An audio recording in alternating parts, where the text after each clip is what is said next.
busy na sila doon. Nagpa-despedida siya. Nag-order lang ako ng ng pansit, ng malabon, ng manok, ng lumpiang sariwa.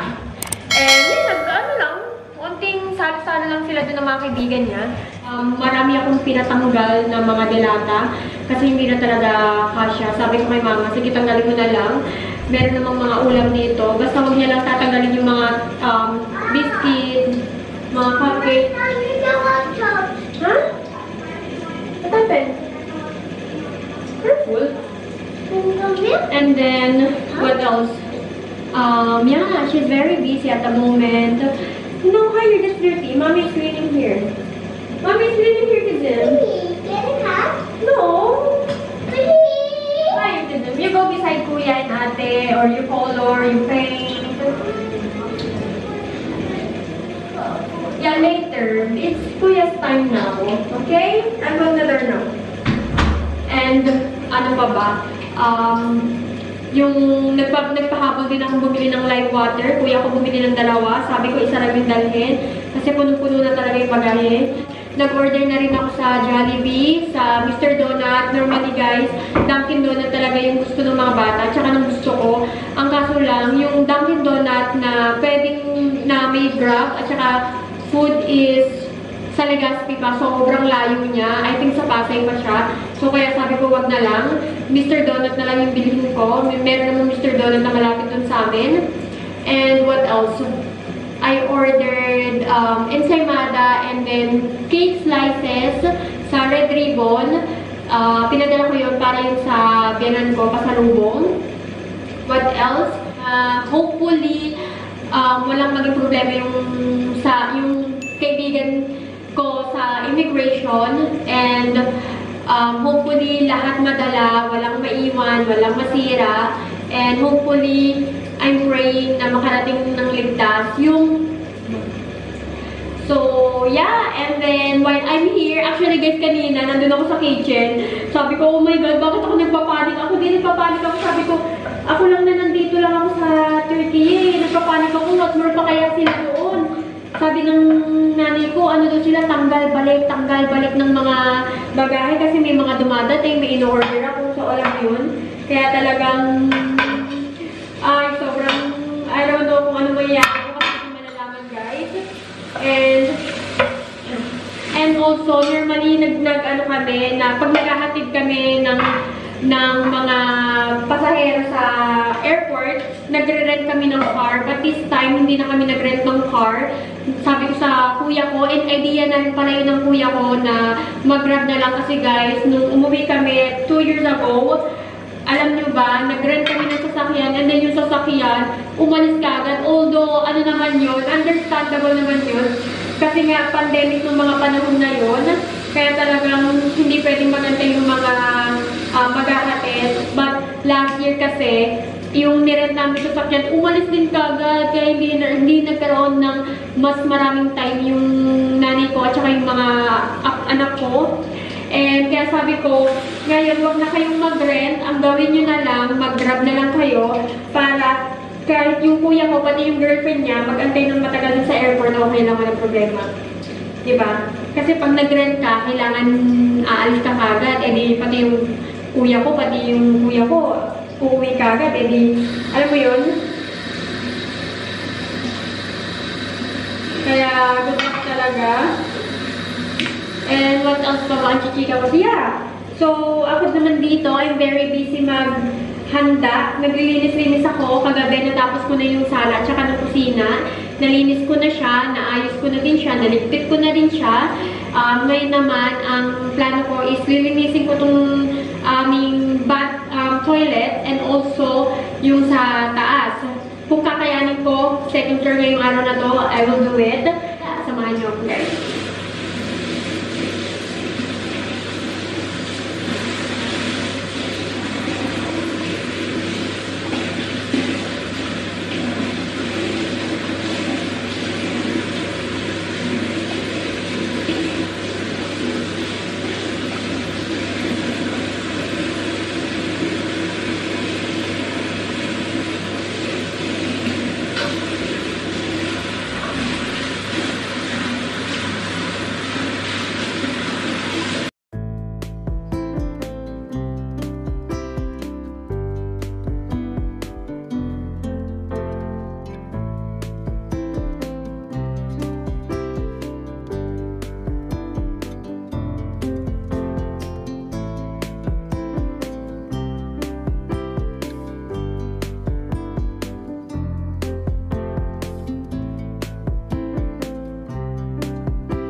Guys, anong oras na? Gantong oras yung labas namin. 2:00 na ng madaling araw. Pero lalabas kami.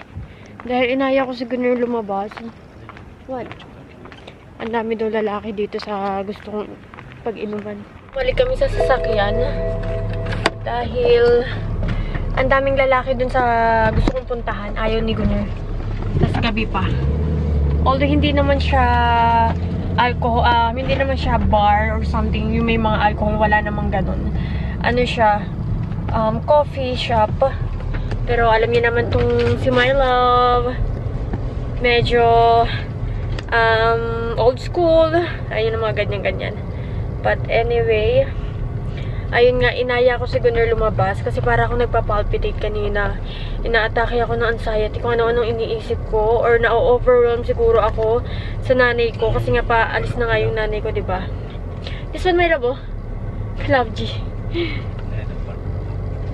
So, para talaga akong na-overwhelm pa. Nag-iisip ako ng mga kung ano-ano. Although, I don't think negative, guys.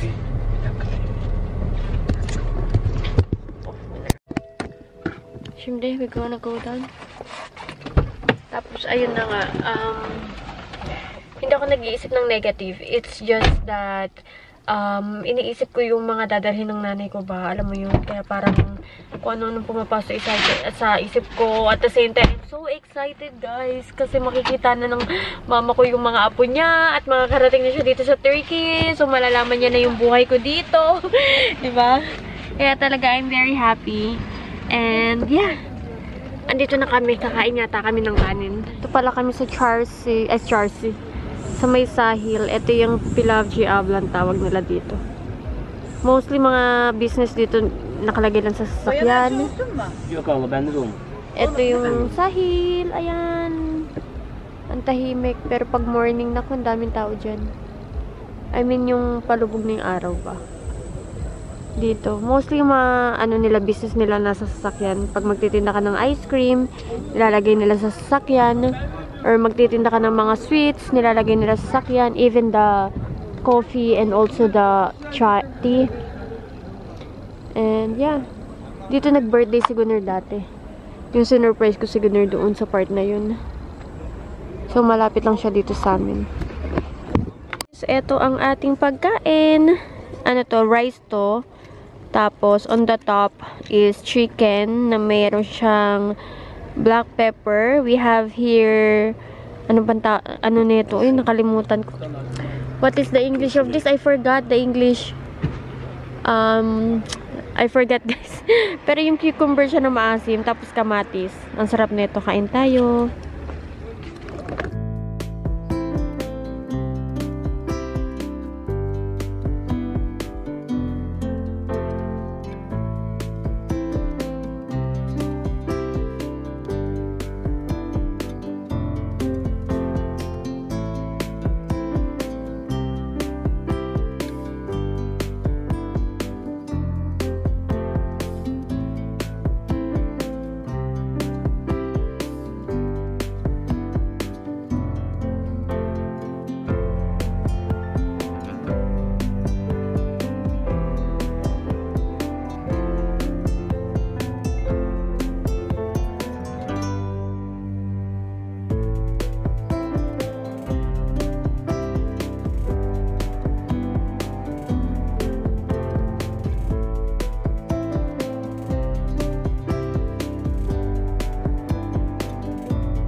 guys, pupunta kami ng France! Pupunta kami ng France. Sa 27, pupunta kami ng airport first. And, yeah. Punta muna ako sa kwarto. Andito na ako sa kwarto. But anyway, yung mga bata po, hindi nila alam na pupunta kami ng France. I mean, hindi nila alam na uuwi yung mama ko dito. Ang alam po nila, pupunta kami ng France and nagkamali ako ng sinabi, guys. I know, this is very wrong talaga. Grabe yung pagsisinungaling ko to. Pero, naway patawarin ako ng Panginoon. Good intention naman to. Kumbaga, parang, good lies. Ganon. Sinabihan ko yung mga bata na pupunta kami ng France kasi iniisip ko, pag pumunta kami ng airport, magtataka sila, bakit kami nasa airport? 'Di ba? Susunduin natin si Oma, no? So, alam mo naman ng mga bata, matatalino yung mga yan. Mauutak yung mga yan. So, kaya, nung nakaraan, nung bagong tuli si Nesta, naglalakad-lakad kasi siya. Sabi ko sa kanya, Kuya Nesta, mahiga ka lang. Kasi kailangan mo magpagaling kasi nga next week pupunta tayo ng France. So parang out of nowhere, lumabas na siya sa bibig ko. Pero nasa isipan ko na siya. Naiisip ko na yun talaga na ganun yung plano ko. Pero not in the France. Kumbaga parang around Turkey lang. Pero hindi ko alam bakit ko nasabi yun. Hindi ko naman pwedeng bawiin kasi nasabi ko na, 'di ba? So, sabi ko sa kanila, pupunta kami ng France ng Sunday, kaya mag-i-impake ako bukas. So, mag-i-impake pa ako. Another job na naman yun. And we will see, guys. Abangan nyo kung ano yung mangyayari, kung anong mga reaction. Kasi, hindi po talaga alam ng mga anak ko na uuwi yung lola nila. Hindi nila alam na yung lola nila is, nag-iimpake na. Natataranta na rin doon. And alam nyo ba guys, pinagbawalan ko si Nestang at saka si Barbie na gamitin yung camera ko at saka cellphone ko. Kasi one time, nandun ako sa kitchen, kinuha ni Barbie yung camera. Tapos nakita niya yung, kasi sa camera kasi diba, merong thumbnail yan. Nakita niya yung thumbnail. Umiiyak ako. Tapos sabi niya, Kuya, si Mami umiiyak. Sabi ko, Barbie, don't get that. Sabi ko, don't watch that. Sabi ko, that is private, that is mine. Sabi ko sa kanya gano'n. Tapos, syempre, ginagamit din nila yung phone ko. Yung mama at kuya ko nagme-message sa akin. Hindi ko naman mahanap yung, yung lock, kung paano ilock yung messenger. Kaya sabi ko, pag merong, although alam naman nila yan, sinabihan ko na yan sila or pa, na pag hindi nyo message, hindi nyo babasahin. Pag hindi sa inyo, huwag niyong gagalawin. So, alam naman nila, hindi naman yun sila nagbabasa ng message. Pero sinabihan ko ulit sila, just to be sure na wala silang mabasang kahit ano. Sabi ko sa kanila, huwag yung bubuksan yung mga messenger dyan, okay? That was before, siguro mga 4 days ago. Pero ngayon, guys, na every minute or every hours nagme-message na talaga ako at saka nagme-message na yung nanay ko at kuya ko. Sinabihan ko sila na walang hahawak ng cellphone ko. Walang hawak ng cellphone ko, kaya we will see kung ano bang magiging reaction ng mga bata and then we will see kung ano bang magiging reaction nila kasi parang feeling ko nakakahalata na sila, lalo na si Barbie kasi magagaling sila, mautak sila guys. So we were gonna see and I'm so excited sa kung ano mangyayari, kaya abangan nyo po yun, abangan nyo talaga guys yung mangyayari sa pag-uwi ng mama ko sa Sunday. So,